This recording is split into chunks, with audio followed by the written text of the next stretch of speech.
Welcome everyone to the first event in our new series, COVID-19, Advancing Rights and Justice During a Pandemic. It's great to see so many of you here. I'm Sarah Nucky. I direct the Human Rights Institute and Clinic at Columbia Law School. Columbia Law is one of the co-creators of this series, together with our colleagues at the Duke Law International Human Rights Clinic, the Center for Gender and Sexuality Law at Columbia Law School, and the blog Just Security. This series is designed to examine how the pandemic and how government and corporate responses to the pandemic are impacting human rights and social justice, particularly in light of pre-existing rights violations and conditions of inequality and discrimination.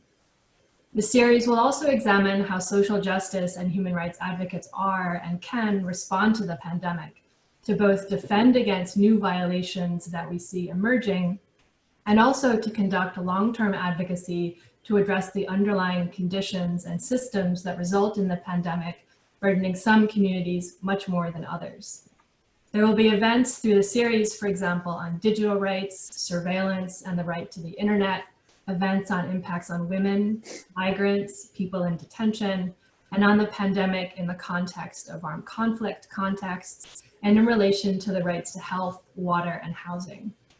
Today's event examines emergency powers. I'll turn it over now to Professor Ryan Goodman of York University Law School, who will moderate today's talk. So thanks, Sarah. And so I also wear the hat as a co-editor-in-chief of Just Security, and we're immensely grateful, essentially, to the organizers of this. We are a co-organizer, but I wish I could say that this was our brainchild. We're just co-participants, and the thought leadership that has gone behind this with our other co-organizers is just incredible. So we're both proud to be a part of this, but also it's obviously a solemn set of circumstances for us to even be gathering today for this discussion and the launch of this series.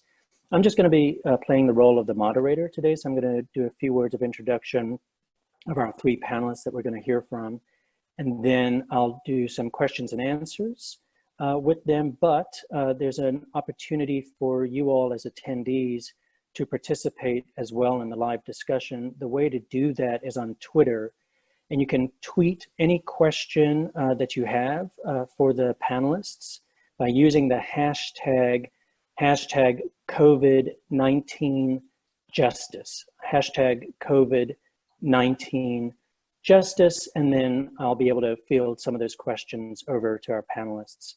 So thanks everybody for joining us. So in order of succession in terms of the ways in which we'll do the panelists, they'll each start with about 10 minutes of an introduction. And the first up is Fionnuala Ni Aolain. And Fionnuala is, as many of you know, the UN Special Rapporteur on promotion and protection of human rights and fundamental freedoms while countering terrorism. She's also the Regents Professor and Rabina Chair at University of Minnesota. She's the faculty director of the Human Rights Center at the University of Minnesota. She's a professor at Queen's University of Belfast School of Law, and I also would not want to forget adding another hat that she wears, which is as a colleague of mine as an executive editor at Just Security. The second panelist is Yaqiu Wang, who is the China researcher for Human Rights Watch. So she's been engaged in these issues surrounding China long before the novel coronavirus came along, working on issues of internet censorship, freedom of expression, protection of civil society, and human rights defenders and women's rights. And I'd also recommend to you all to read her piece in the USA Today earlier this month in March, the title of which is "The Human Toll of China's Coronavirus Control Efforts." And then the third panelist is Isabel Linzer, who is a research associate at Freedom House. She coordinates the Sub-African research for the organization's flagship report, Freedom in the World, and also its annual study of internet freedom, freedom of the net, on the net, and is a researcher for Freedom House's upcoming project on transnational repression. So we couldn't really ask for a better set of panelists to discuss this particular topic, which is the states of emergencies that are bubbling up around the world and the grave implications for human rights over the next several months and its enduring effect. So Fionnuala, if you could start us out, that would be terrific. Great, and thanks to all. And I'm really deeply appreciative of the chance to have this conversation, because it's a necessary and fundamental conversation for us to have at this moment. The challenges, the human rights challenges of COVID-19 are obvious. The first of those, of course, is the one that all of us in our homes, in our communities, in our societies are dealing with, which is the right to life, the implications for the protection of human life as a result of the virus and the measures that are being taken to protect the most fundamental of rights, the right to life. But there are all kinds of other rights implicated. The right to freedom of movement, the right to family life, the right to fair trial, the right to a range of social and economic rights, water, housing, the solutions to the problem of addressing the pandemic incur engagement with a number of those fundamental rights. But the other piece of what's happening in the COVID-19 justice space today is the resort by governments to a range of exceptional powers to manage the crisis. And I should say the obvious point is that under international law, states do have the right to limit the exercise of rights in times of exception. That is hardwired into our human rights treaty system. It's hardwired into a system of derogation from human rights treaties that allows states to limit certain rights in exceptional times. And those can include times of security threat, they can include severe public safety challenges, but they also include health. So there's a legitimate and bona fide basis for the limitation of rights. But it's not a blank check. And that check comes with a set of limitations and restrictions on what states can do when they limit rights, even in times of exception. And the most core elements of those restrictions include the fact that the state must, in any responses it takes, those responses have to be necessary. And I don't mean in the generic sense necessary, I mean that every single measure that is taken in response to a crisis that has a fundamental impact on impinging on human rights has to be necessary. So it's a measure by measure assessment. The second limitation is that any measures taken have to be based in law. They have to be proclaimed by law and they have to be known. So that in fact, if people are going to be subject to restraints, they know as a matter of the rule of law what kinds of constraints they are subjected to. The third limitation is a really obvious one. They have to be proportionate. If states are going to take measures to restrict human rights in the context of an emergency, a health emergency, there has to be a meaningful relationship between the restriction that's taken and the focus on the health emergency. It cannot be measures that are simply a wish list of the kinds of powers that a state would like to have occasioned or facilitated by a particular crisis. And the last, of course, the last restriction on states is this restriction of non-discrimination. Measures that are taken to respond to any emergency, including a health emergency, have to be proportionate and non-discriminate. They cannot affect or be targeted at particular groups, minorities, or vulnerable groups, specifically because of their status. Now, those are the restrictions, I think, that are placed on states. And the question is, what are we seeing? And I have suggested, as a press release put out by myself and a number of my colleagues last week, that we're seeing two pandemics at the moment. We're seeing a health pandemic, which is an important and really chilling pandemic for many of us as we stay cloistered at home. But we're also seeing a pandemic of emergency responses around the world, a global response where states are using a variety of exceptional powers. And I think it's important that we're aware that those two things are happening in tandem and that we actually are paying attention to the two things at the same time. Because the rights and restrictions that we are facing, which many of us feel are necessary, come with a number of challenges. And I want to maybe briefly outline what I think the human rights challenges of this exceptional resort to states of emergency across the world are. So the first is that many states are formally proclaiming states of emergency, and we know that they have a state of emergency. But in parallel, many states are not. We're seeing a proliferation of what I would call de facto states of emergency, where there is a resort to exceptional criminal, administrative, civil law powers, many of them operating in tandem, and many exceptional uses of executive powers in many parts of the world, but those are not being proclaimed. We don't actually know what states are doing. And one of the things that the mandate is doing and has launched today with ICNL and ECNL is a global tracker on emergency powers around the globe. So we can actually start to know what states are doing in the various parts and countries and what kinds of powers they're resorting to. So that's the first challenge, the proclamation challenge. Do we know what states are doing? The second challenge is, I think, an old lesson that many of us on this call and many of us on this panel know, is that emergency powers, even when they are invoked for short-term periods, have an ugly tendency to persist. They simply don't go away. And so one of the challenges we're seeing globally is the permanence, the potential permanence of these emergency powers. Some of that is obvious already. States who have put in place emergency powers with no time limits, no reviews, no opportunity to actually assess if those powers are going to continue to be necessary in the short, medium, or long term. So the biggest caution we all have to be aware of is this extraordinary arsenal of powers, policing powers, military powers, surveillance powers are being tapped around the globe. Are those simply going to translate into our ordinary law? Are they going to stay part and parcel of the DNA of our rule of law systems across the world? And I think that's a concern that many of us on the panel would share. The second or third piece of this, so the proclamation piece, the sort of the scale and the potential for the translation of these powers into ordinary law. The third piece I want to highlight is a cultural shift. And the cultural shift is a securitization shift in areas that we have never thought about as being inherently subject to the purview of the security state. So we're seeing policing and military functions dominate in many parts of the world. And while that may feel necessary in the short term, I think all of us on this panel would be deeply concerned if we see a normalization of the exceptional powers of the security and the surveillance state become part and parcel of ordinary life. So let me give you a couple of quick solutions that I think we have to seriously think about. One is that proclamations of emergency have to be made. We have to know what states are doing. We have to press states to indicate with transparency and openness what kinds of measures they're taking in response to the virus. That brings us to the second set of things that we can do, which is to oversee and assess what states are doing, to ensure that they are engaging in legally based, necessary, proportionate, and non-discriminatory action.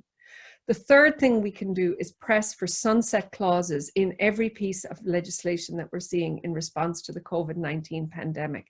We have to remind states that these powers are not endless, they're not unlimited, and that they have a responsibility to ensure that there's an end date, a sell-by date on these exceptional powers.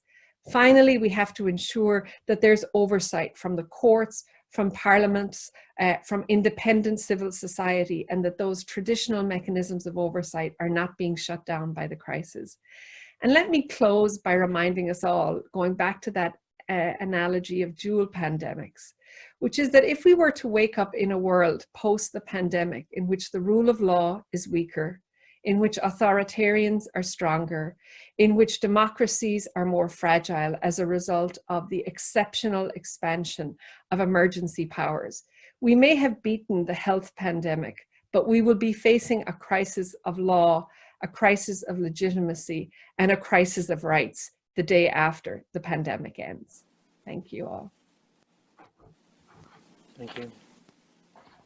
Yeah. Hi. I'm Yaqiu Wang, China researcher for Human Rights Watch. Thank you so much for having me. I'm very trapped in my New York tiny apartment, so it's great to have some human interaction. I'm going to speak on China's response to the COVID-19 on four aspects. One is police harassment and detention. Secondly, censorship. Third, propaganda, false disinformation. In my 15 years of observing the Chinese internet, I would say the most effective method of silencing people are the good old ways, which is to physically harass, detain, and imprison people. And that is what the Chinese government has been doing. First, in December, when the virus was first identified in Wuhan, they summoned several doctors who tried to raise the alarm, and they punished them and asked them to, to admit their guilt. The case of Dr. Li Wenliang, we all know that, he was one of them. He later died from the coronavirus that caused a huge outrage within China, as well as, outside of China. And the government has detained several citizen journalists who went to Wuhan to independently report on the outbreak, and they have been disappeared, and we have not heard anything from them. Now it has been a month.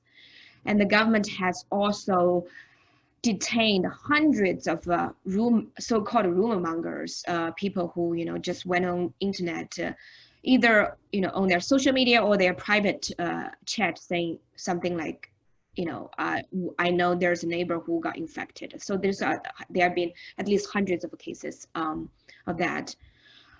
Secondly is censorship. One is on the internet. This has been going on, for any major emergencies or disasters. And I honestly don't see any difference. There have been, people talking about their own experiences, people criticizing the government for their response, and there have been massive delete of, posts. And also there are censorship going on in the media. Chinese domestic media tried to report on the cases, and then journalists really did, some journalists did a great job doing that. And there, of course, censorship on the media. And the third aspect is propaganda. First, when the situation was terrible, the Chinese government tried to focus on the positive stories, especially, the sacrifices made by doctors and the nurses. There were like images of female nurses shaving their heads, because the long hair can be cumbersome. And there are like images of doctors and, being very tired, but they are still doing whatever they can. So such images and stories, the government tried to using those images to convey a sense of a national solidarity. We are all in together fighting this virus. And then, after several weeks, they were able to contain the situation a little bit. Then they started to propagate a message that, the massive quarantine, the quarantine of 15 million people in just 2 days were necessary. The heavy-handedness by this authoritarian government is, necessary for containing the virus. We were able to do that. It was because of the resolute and wise leadership of the Chinese Communist Party. So they were trying to, give a message within China and outside of China that, the authoritarian system is superior at beating the virus. I think, at this point, from my communication with people in China, this message is probably widely accepted. Even people personally have suffered, a lot, especially if you're in Wuhan, if you're in Hubei. People, believe that this probably is necessary to have the result we're having now. And also, I do see some international experts outside China, they were having articles out saying, maybe we should look up to China for that, and maybe this is necessary for doing that. I always reminding people that because of the censorship and lack of internet freedom, lack of media freedom, you don't hear the sufferings people who talk about their stories, because they can't. If they say this is what happened to me, they could be jailed. A good story is an 18-year-old boy who had cerebral palsy. His sole caretaker, which was his dad, was taken away to be quarantined because he was suspected of having the virus. So the boy was left at home alone for 6 days, and in the 6 days he was only fed 2 meals and he died. So this is a clear example of a result, not because of the virus, the infection, but because of the quarantine itself. And there are other stories of people who are who had kidney issues, and they were having the dialysis, but suddenly the hospital was designated as the hospital that were specialized for the virus treatment. So the person was kicked out, and he died from lack of access to dialysis. And then there was other guy who had the same issue, and he was, suffering because he had no access to dialysis, and he just jumped out of his own balcony and died. So there are those stories that we don't, we hear those stories because people are so courageous to tell the stories, but there are so many stories we don't hear them. And the fourth aspect is disinformation, which I think is fairly new. The Chinese government has been, by some Chinese diplomats, trying to, on Twitter, saying, propagate the message and share a message from some conspiracy theorists saying, the U.S. government, the virus was brought by the U.S. Army to Wuhan.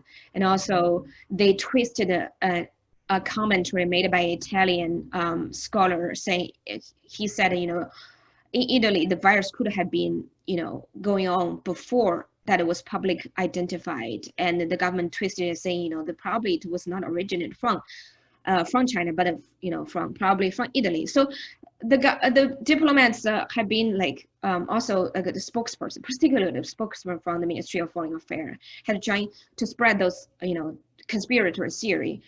The Chinese government has been doing this within China for a long time. They always say, Human Rights Watch is part of the CIA, where instigate protests in Hong Kong. So they have been doing this within China for a long time. But this is probably the first time that I see that they've been doing that outside of China. They are using Twitter to do that. I mean, Russia has been doing that for some time. They try to promote this conspiracy theory, to try to sow doubt and try to make people, feel confused. What's going on? What is the real? Where is it originated? So I think the Chinese government is, for the first time, is doing that, trying to sow doubt and promote conspiracy theories outside of China. I mean, in terms of effects, I would say, from my conversations with people in China, a lot of people do believe that probably the virus was originated, was brought by the U.S. government to China. Because of censorship, because of lack of alternative news. But in terms of, the effect outside of China, I actually think that, this kind of promotion of conspiracy theories are backfiring, because, people can have access to, other information. So people, feel that, for the government to do that is irresponsible or reckless and just, dangerous. So we will continue to see, I would say, a month ago, people would ask me, whether the Chinese Communist Party is in danger because of this outbreak. Then, a couple of weeks ago, journalists start to ask me, is the authoritarian system really better, more superior at handling the virus? So you can see, in a way, the Chinese government has been quite successful in containing the virus, in propagating its message and sowing doubts of, where the virus originated, try to deflect criticism of its original cover-up. Yeah, I'm gonna stop here. Thank you, and thank you all for being here virtually today. It's great to be part of this conversation. So I want to talk a little bit about the breadth of this issue. A range of rights are being limited across all regions and across the democratic spectrum, from Russia to Indonesia to South Africa to the US. This really is global.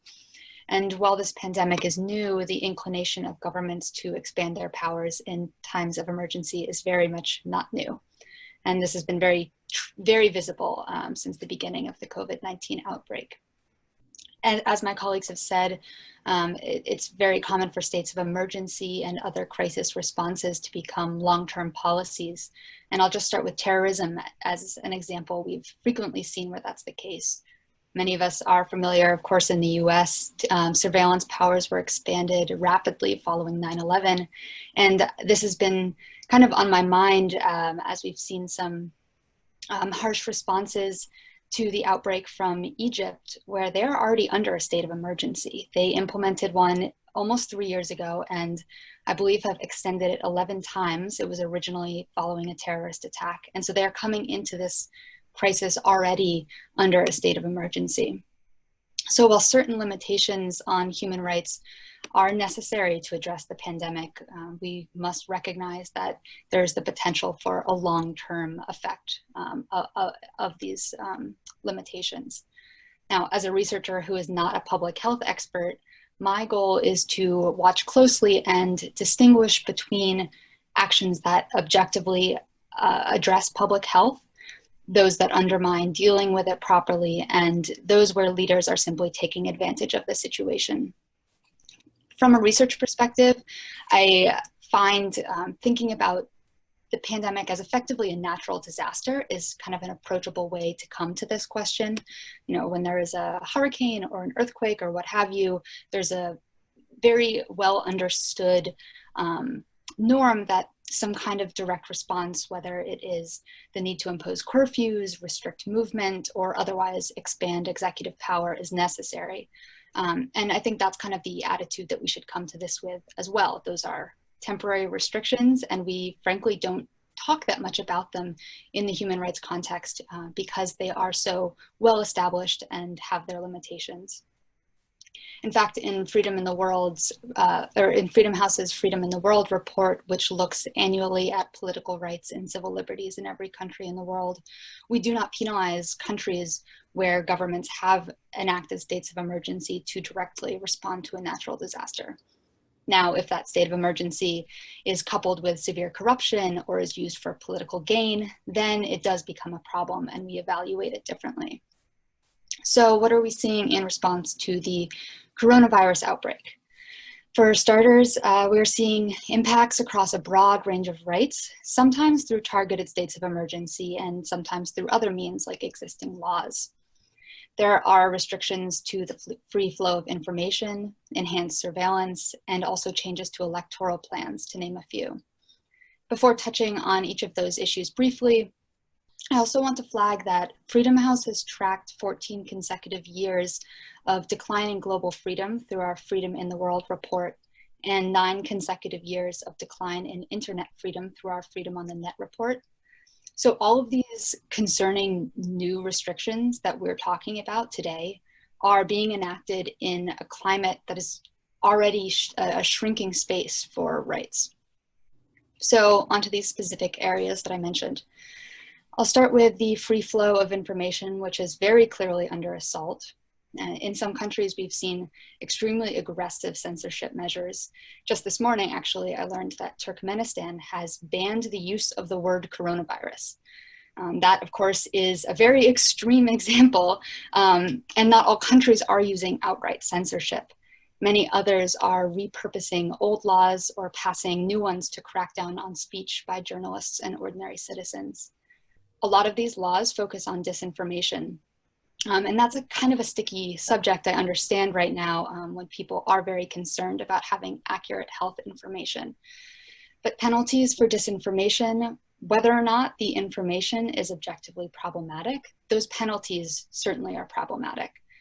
Besides the potential for arbitrary use of those laws, they also encourage self-censorship, which at a time like this may prevent people from speaking up about health concerns, for example. And that kind of self-censorship ends up putting other people at risk, which just compounds the problem that the law was meant to combat. Moving on to expanding surveillance, this is definitely something that has rightly received a lot of media attention. And most of this new surveillance is ostensibly for public health and contact tracing, but it's easy to see how if we allow it to run out of control, it can be combined with existing problematic practices. And this is one of the areas of rights that I think really cuts across the democratic spectrum, because you see countries ranging from China to the US that already have problematic surveillance practices. And so this added expansion on top of that is really cause for concern. Now to shift gears a bit, I'll just touch on elections briefly. I think even governments that are acting in good faith have realized that elections pose a serious logistical challenge to maintaining good social distancing practices. And so far what we have is kind of a mixed bag. The UK, France, and many US states have postponed elections, but so has Russia. And then on the flip side, Poland is moving forward with its presidential election in May.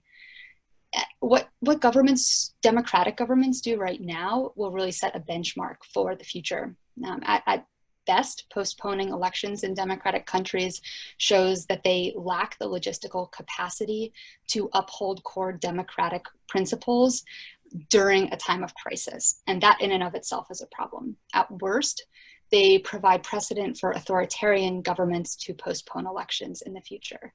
And so with that all in mind, postponing elections should absolutely be a last resort. And finally, I just want to raise the new law that Hungary passed yesterday because it showcases so much of what we're talking about today. As a little background, for those of you who may not follow Hungary, Hungary has seen democratic backsliding under President Orbán for several years. And in fact, 2 years ago, Hungary became the first EU country ever to be rated partly free rather than free in Freedom House's Freedom in the World report. So this new law is very, very worrying. It includes a jail term of up to 5 years for spreading false information about COVID-19. It drastically increases executive authority, allowing Orbán to rule by decree, and reduces parliamentary oversight. And crucially, it includes no time limit or sunset clause. So each of those individual provisions should raise red flags for you, no matter what country they're in. And in Hungary, they clearly demonstrate that Orbán's government has finally dropped all pretenses. They are not committed to democracy and human rights and are taking advantage of the pandemic for political gain. And just to wrap up, I want to highlight some of the principles for protecting political and civil rights that Freedom House released last week, because I think they're a really good starting place for us to talk about these issues. Any emergency restrictions must be clearly communicated, enacted in a transparent manner, well-grounded in law, serve a legitimate purpose, and be proportionate to the threat. A couple of other key components to look for are limited duration, and when it comes to the potential for expanding emergency measures, there must be independent oversight and transparent criteria for justifying the extension. Freedom House also released some more specific details for surveillance and elections, which I'm happy to discuss further as we get into Q&A. But the main point of these principles, though, is that the pandemic will end. Just this kind of parallel pandemic idea, I think, is just right. The pandemic is temporary, and so should the restrictions be. We need to make sure that when we get to the other side of this, our basic human rights are intact. Thank you.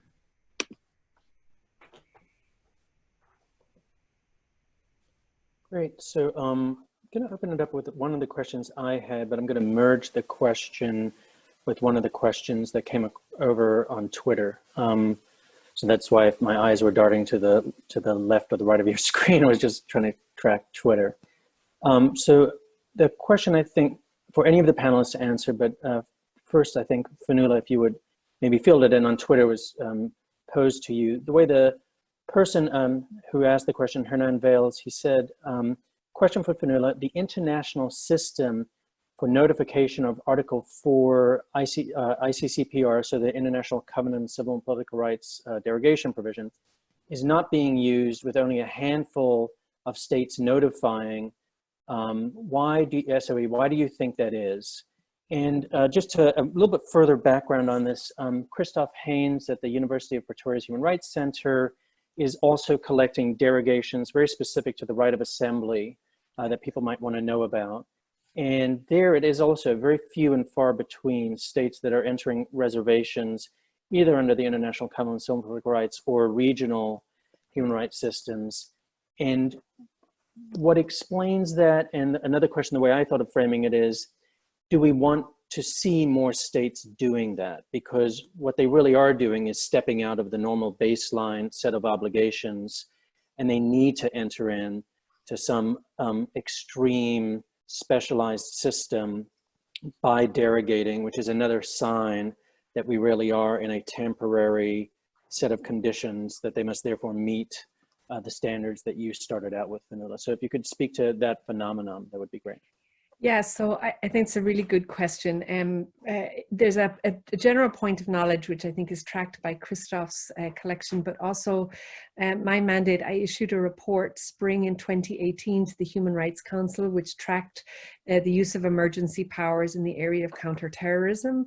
And one of the things that report did was really track a global decline in the use of derogation by states since 9/11. It's actually a noticeable phenomenon post 9/11. And the obvious question is, why are states not derogating? Well, one is because they know that derogation is going to put them under greater scrutiny. It's like raising a red flag, as you say, Ryan. It's telling everyone that you're experiencing a crisis and inviting states to look at your crisis. States who want to avoid that are simply not, even when the formal and conditions on the ground would justify derogation, are simply not doing so. And my view is that the Human Rights Committee has a really important role to play in naming and calling that out. But the second thing I want to flag is that increasingly states are not using the language of emergency in doing the work that they're doing. And this is particularly true of the health crisis, and I would concur with what Isabel has said. Lots of the emergency powers are tucked into bills called health law. So most of us don't go looking at health laws, statutes and legislation to figure out where an emergency power is tucked away. So we see a process, and it's a continuation of practice since 9/11 of states making ordinary the exceptional, putting exceptional powers into ordinary law and simply calling them ordinary law, ordinary health law, but it's really ordinary health law as a form of de facto emergency.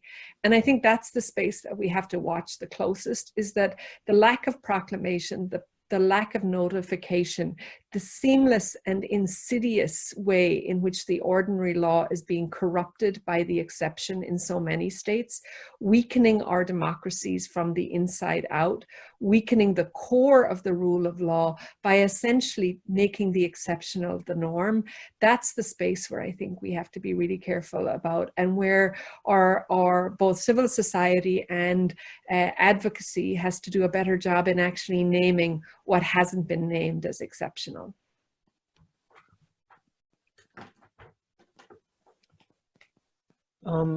Yep. Does anybody else want to build off that last point? I think about looking in other spaces for these laws. I feel like often those of us in the human rights and democracy space sound like broken records when we rag on these very broad laws, broad provisions about terrorist speech, broad provisions about false information. And I think we're seeing those come into play right now as well. So those are kind of some of the existing ones. And that's the kind of work that we can be doing all the time, whether or not we're in the middle of a crisis, is pushing back on those kinds of broad pieces of legislation that then, when we end up in a moment like this, truly can be implemented in a catastrophic way. Second set of questions, I'm also going to merge this with a question that came in over Twitter. So if we take a step back and think about the problem that we're dealing with, one aspect of it might be thought of as we're worried about the existing legal system and how it will not be honored but rather violated in the course of the pandemic. And we're trying to make sure that the status quo legal system continues to function and apply and regulate gross abuses by governments. But another way of looking at it is that this is a moment in which some of our existing legal systems don't add up to meet the challenge, and that we need to think more broadly about expanding our conception of some of the ways in which we otherwise think about the law working or political institutions working. So just to give one example, on just security, we have two different pieces that are debating whether or not China can be held responsible for the pandemic and could be asked to actually pay financial remedies. And in my mind, one author is saying no, because this is just not how international health law has worked.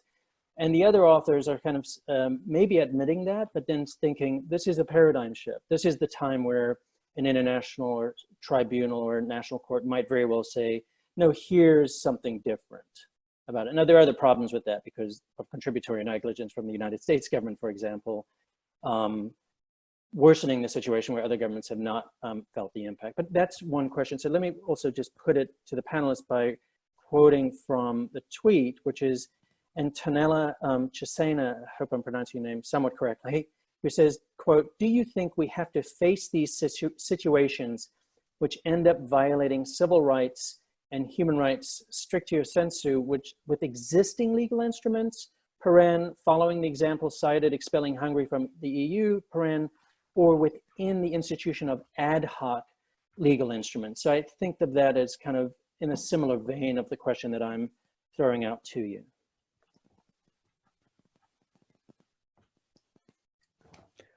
Maybe I'll start, Ryan. I mean, I think the challenge is, of course, the law is always behind, and the law is particularly behind in areas of crisis because each new crisis by definition is different. And so I think what would concern me greatly about the notion that we would allow states to renegotiate some of these fundamental precepts is I don't have any hope or optimism that we would negotiate up. I think we would negotiate down. I think what we are talking about in the panel are often, we're talking about floors on human rights, not ceilings. And given states, given the opportunity, given the closing, the restrictions on civic space we've seen globally, given the scale of exceptional powers we've seen being used across a number of states, not just states that are weak in terms of governance or fragile, the expectation would be that we're not going to get more human rights, we're going to get less human rights.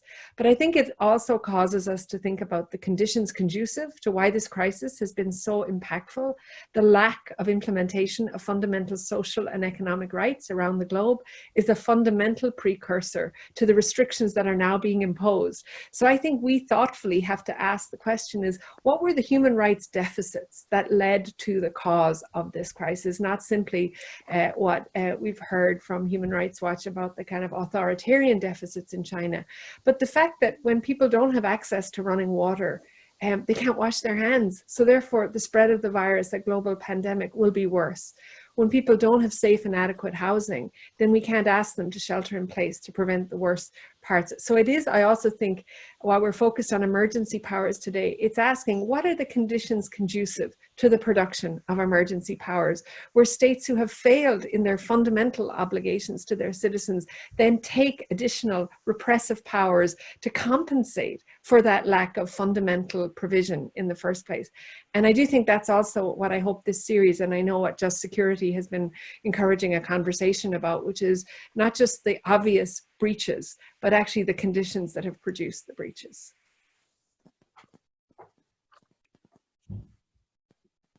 I'm not sure that's just very relevant because, you know, as Ryan mentioned, that there are scholars trying to explore whether China can be sued for, you know, its initial cover-up, but just wanted to mention a lawsuit that is going on inside China. So two lawyers group have been sued the U.S. government for covering up the coronavirus inside the U.S. based on that conspiracy theory that you know, the U.S. government has brought the virus to China and that it has covered the situation in the U.S. Of course, they're suing it within the Chinese legal system, and I mean, of course, this is a completely you know, a political show, but you know, the government is trying to use the Chinese laws to for political purposes. Just on the conditions piece of this, I mentioned this a little bit with the elections, but I think that's such a clear area where we are seeing this gap in what democracies are prepared to handle. I think from an American perspective, it's very frustrating. There are a number of recommendations that would help mitigate this problem. So expanding mail-in and absentee voting, for example, are ways that democracies with high administrative capabilities can ensure that it is possible to carry out elections during times like this. And so to know that we have these options and that they have been expanded in some areas and not others, and now to arrive at a situation where we desperately need those types of policies in order to be able to have elections is very frustrating. And I think that, you know, already, as I mentioned, many American states have delayed primaries at this point in time. So while it might be too late for us to make changes for those elections, this is a time for democracies and other countries to learn for the future. So we can, even if we can't fix the problem with elections that are happening within the next 2 months, we should be looking to see what we can do now to make sure that elections 4 months out are safeguarded. Another question that in a certain sense is playing off of the issue that Fionnuala raised so well about the fundamental conditions that have given rise to the emergencies is, are there opportunities here for human rights lawyers and human rights policymakers and the like to have opportunities to advance human rights that maybe didn't exist before? So after the pandemic or in the pandemic, there's maybe a paradigm shift in the realization of the right to health and its importance. There's a paradigm shift in economic, social, and cultural rights and how central they might be. There might be a paradigm shift with respect to like just the US government, which has given short shrift to many rights, but the idea that the US government, by not testing and making availability of testing, is actually, it's so hard to articulate the harm, but it's not so hard to articulate the harm to the human rights framework. Are there those kinds of opportunities that you all think about, even though it's hard to think about opportunities coming out of a global pandemic, but maybe there's something there in terms of how we think about all the work that we're doing? One area that I hope we can focus a little bit more on is the rights of people who participate in the informal economy. I focus in my research on sub-Saharan Africa, and this is certainly a huge concern that we have as this pandemic unfolds across the continent, where you have so many people who do work in unregulated industries or in a way where you can't work remotely. You have to work every single day to continue to support yourself. And this is very acute in many of the countries that I study. And so as this pandemic rolls out, there's a lot of conversation about the lack of running water in those communities, the lack of adequate shelter, the lack of government support, and even access to understanding where government support could come from. And so I really, really hope that this is an opportunity for us to raise the profile of the issues faced by that community, just for starters. Yeah, I would add, I mean, I do think there's this extraordinary moment where, not just as a theoretical matter, but as a practical matter, the idea of the interdependence of rights is so obvious to all of us, right? I think that this is a paradigm shift in understanding that. I think it's also, hopefully, we might think of, although I think it's difficult in some countries to see it, there is a shift around dependence and interdependence. And so we see some countries understanding the impact of the sort of the scale of globalization and the importance of deepening and advancing positive, interdependent, rights-bearing relationships with one another. I think there are those opportunities. The other place I think we can learn is that I think all of us on this call have sit largely now in Western countries, but many societies have lived with restrictions, and civil society has lived with restrictions in many parts of the world for a really long time. And they've been innovative and adaptive, and they've figured out ways that they can make their voices be heard. And so I do think one of the kind of sort of mobilizing moments, and this series is maybe one of those mobilizing moments, is to think out of the box about how we mobilize under restriction.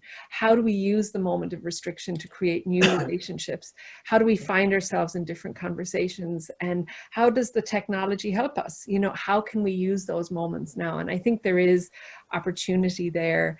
And I just concur. I think the other big space I think we want to think about is, one of the questions I saw on Twitter was about gender. I mean, this particular moment is a moment in which gender relations can go back a century, or they can really, we can start to open up questions about what it means. Who's responsible for care? How is care allocated? And in particular, I think my colleague, the Special Rapporteur on Violence Against Women, the presumption that homes are safe for everyone is a fundamental misunderstanding of the meaning of home for so many people around the world. So I do think there are these moments. This is a moment where we can shift the conversation and actually not see ourselves as sort of unable to do that, to kind of seize the moment. I think in the China context, probably, I mean, I clearly see a demand increased demand of freedom of expression. Even, because of the propaganda, the censorship, people might feel the heavy-handedness way of handling the situation is necessary. Nobody agrees that the government's cover up. The doctors try to raise the alarm, and citizens try to report on the situation, and the government censored them, and people are very angry about that. And as a response, people were so angry with the censorship, they start to develop all kinds of methods to counter it. For example, they're using Morse code to communicate, and they had developed new software engineers, so you software, so you can put the words and then they would rearrange the order of the words. So when you read it, you can still know what the meaning was, but the censors cannot detect it and censor it. So because of that, I do see that people are very angry with the censorship, and there's a demand for freedom of expression, a very old civil and political right. If I can just add one more area, I'm hopeful that this will help mainstream digital rights as an issue that we're talking about. Through our Freedom House research, we've often found that countries tend to be more authoritarian online than they are offline. We see space close online more easily than we see it close offline. So now many of us are remote, and we're perhaps going to experience that firsthand in a way that we wouldn't have otherwise. And so I'm hopeful that it can raise the profile of that and help us, kind of like Fionnuala was saying, understand these restrictions in a way that we didn't before, and also just mainstream the issue for how we talk about rights going forward. And just to circle back and go further on the gendered analysis of the human rights threats emerging out of the coronavirus pandemic. So one person asked this question, quote, so this is not about how we might think of opportunities and reimagining how things can actually go forward or backwards, but to think about right now what's going on around the world in terms of violations through a gendered analysis. So the person asked, quote, "Can you ask panelists to give a gendered analysis of threats to human rights due to COVID-19, e.g. I see reporting of increased harassment by police against women in public spaces, e.g. sex workers, women doctors on their way to hospitals, etc. Thanks."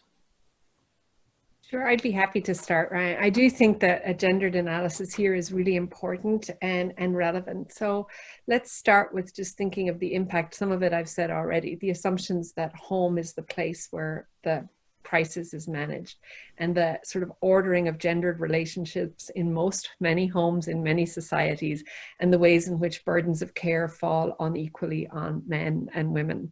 The second is, of course, the care economy, and thinking about the way in which that is deeply gendered female, and the way in which the care and dependent or informal economy, which is essentially the economy where housekeepers, cleaners, people at the front lines of low paid work who are women are the first to be let go, the first who won't be paid, the first who will be on the margin in many cases of response and entitlement under the crisis. It is also to say that, leaning into Freedom's House data here, civil society in many parts of the world is predominantly female because women are not able to function in formal political spaces as easily. And when civil society is restricted, as COVID-19 is restricting civil society, that has a gendered effect because it is profoundly female dominated. The other thing I would just say is that in the margins of COVID-19, the daily acts of repression and violence being carried out by states against the people who disagree with them, the people who are politically protesting against them, continue. They continue in the shadows. The arrests, the detention, the arbitrary killings, all of that is happening. And in places in the world where that is markedly female, like human rights defenders in many parts of the globe, that work is being carried on by governments without restraint. In the shadows of COVID-19. So lest we forget, that too has to be kept in our minds as we think about the effects of the pandemic are layered on top of existing patterns of gendered repression and gendered violence. I'll add, digital spaces, to touch back on that, online spaces are known to be particularly toxic for women and queer people, and the result of having more and more people pushed online, I would expect, is that we will see an increase in that harassment as people interact more online. And that pattern is pretty well established, and I'll be very interested to see what kind of research on that comes out of this, because I'm not very optimistic. In the China context, in terms of domestic violence, there are already statistics out. Certain organizations, they are receiving calls seeking for help. That tripled during the quarantine in Hubei province. So clearly, women are, having, because of the situation, they're suffering more from domestic violence than the usual time. So this has been clear. Of course, it's just not. It would not just be in China. Probably it's definitely a global phenomenon. And also another issue which caused kind of internet uproar was when health workers sent to Hubei to aid the whole containment measures. The government has deemed the sanitary pads as not essential. So, because the decisions are made by men, they were like, we need protective gears. We're shipping them to Wuhan, but why were sanitary pads necessarily have to go into Wuhan? So people, will question, because of decisions are made by men. They're not, they don't know, the necessities of those products. So one other question that the conversation makes me think about, and I thought about kind of ahead of time as well, is what kinds of professional communities should we be thinking about forging in terms of overlapping expertise, or with different stakeholders, or using the international mechanisms that we have to grapple with the states of emergencies in the coronavirus. And just to play off of one thing that, Isabel, you had said, which is, you started your remarks with something that's been operating in my mind through working through the coronavirus issues, which is like, I'm not a public health professional, but, one of the things that we're trying to identify is, when is something necessary and proportionate? And is that something that we should think about, like that we should be forging and institutionalizing relationships with public health professionals because they need to be a part of the conversation? It needs to be evidence-based. I was going to say surveillance, but review of countries' practices, because this outside expertise, they now do have this unusual platform in international political discourse. So it needs to be human rights experts with public health experts together assessing, because that's a very powerful connection. Is that, so just to think about pathways forward in the last remaining minutes of how we can think of this as activists or designing the kinds of efforts that we need to see happen. I can start. That's exactly right. I'm approaching this from a position as not a public health expert, but how to incorporate that expertise into the work that we do. Freedom House, we're talking about this quite a lot, and we do plan to have consultations with public health experts, international human rights law experts, and I think that institutionalizing some of those relationships at an early stage would be important, and also connecting where organizations have the capacity. So an organization like Freedom House that works with local CSOs as well, where we have the capacity to connect international public health experts with local organizations to help with their advocacy, I think would be a very potent way to do this. I feel that we, for starters, I think that these kinds of conversations are the way to build those relationships. I would be very interested in seeing panels that include public health experts alongside human rights experts, just to kind of informally, at least, start to build a community. I haven't thought at this point about any more formal mechanisms, but I'm really just approaching it from kind of a research perspective at this stage. Maybe I'll add, I want to acknowledge that the university I teach in here in the United States, the University of Minnesota, we have a human rights lab with 50 faculty, many of them health, human rights, agriculture, right across the spectrum of the university. And we've been trying to think through the ways in which a human rights-based approach has to be a multi-disciplined, multifaceted conversation. So I think as a number of universities are represented here, I think the intellectual work has to start at our universities and having these conversations. It also has to happen in public policy space. And I do think, though, we do have some interesting and relevant markers. In many crisis spaces, I think of places where the mandate works with organizations like Médecins Sans Frontières or other humanitarian organizations.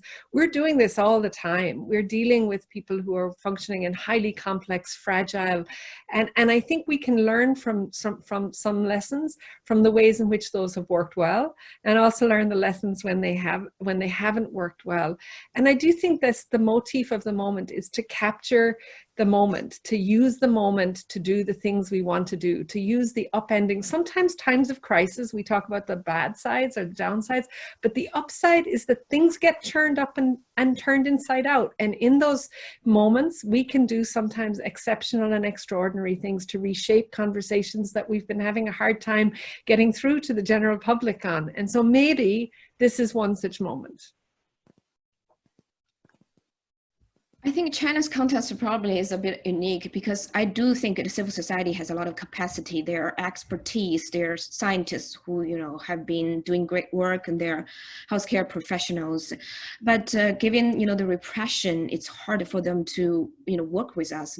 A lot of people inside China are very afraid to talk to us because there could be political repercussions. You know, this is like a very political issue that is very hard to change on, like, you know, a civil society level. But I think there's things that, you know, people outside of China can do. I mean, a lot of people are using, you know, tools, because Chinese social media is very censored and surveilled. They're using tools to try to communicate with the outside world. For example, we've been talking to, you know, tech companies like Twitter and Facebook to say, you know, people have activities, they wanted to contribute to the conversation. How do you provide a, you know, a secure platform for them to be able to contribute and communicate with experts outside of China?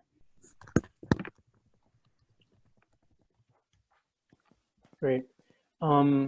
So in conclusion, to wrap it up, I just wanted to thank the panelists, thank everybody for attending. Still feel free to use the hashtag of hashtag COVID-19 Justice for comments and further questions. In fact, further questions for the next event in this series, which is 2 days from now, Thursday at the same time, 12:10 Eastern time on Zoom. And the title of that next event, like this one in the series, is Impacts of COVID-19 on Marginalized Groups. So please stay safe, everybody. Wash your hands multiple times, and see many of you back here on Thursday. Thank you.